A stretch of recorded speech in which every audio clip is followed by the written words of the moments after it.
Let's get rid of everything your parents, teachers, friends, family taught you about money and start from scratch. Most important thing to understand, money's not real. It's completely subjective.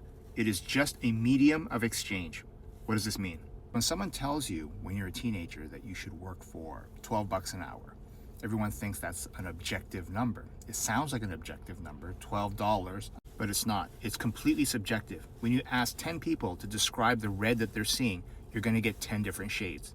Let me explain how that relates to money. If you have 10 people lined up looking at a house, just a picture of a house, one person's going to say, that's worth 300. Another's going to say, that's worth 2 million. It sounds like an objective measure, but it's not. This is not science. You're not measuring something and saying that is 9 nanometers. Before the foreclosure crisis, say in 2005, you might look at a house and say, that's worth $400,000. Literally 3 years later, after everything collapsed, that home was worth $100,000. $300,000 disappeared as if it never existed, because it never did. It was a subjective measure that changed almost overnight. And years after it recovered, the home is now $500,000. So an extra $400,000 got added on. But the home looks the same. Where did that $400,000 come from?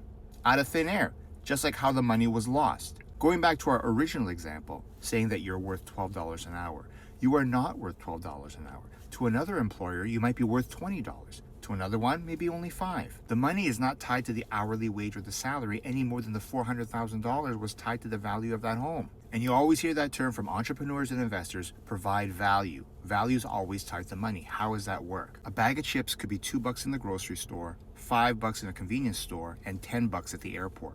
It changes based on where it is. The chips are the same, but the value to the consumer at those locations is different. That market sets the value of that item, product, or service at that dollar value. Just gave an example where the dollar value changes depending on where the chips are located. In the case of the real estate, the dollar value of the house changed based on the economic conditions of the time. Fundamental understanding, money's not real. It's tied to value. Make whatever you're selling, either yourself as an employee or the product or service, more valuable. You can either change the perception of the market using advertising and marketing, or like Warren Buffett said, be greedy when others are fearful and fearful when others are greedy.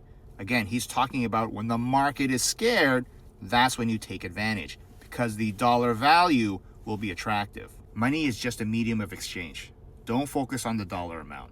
Focus on the value. Learn the lessons about money that your friends and family don't know. Download my free newsletter linked off the bio. Good luck. Take care.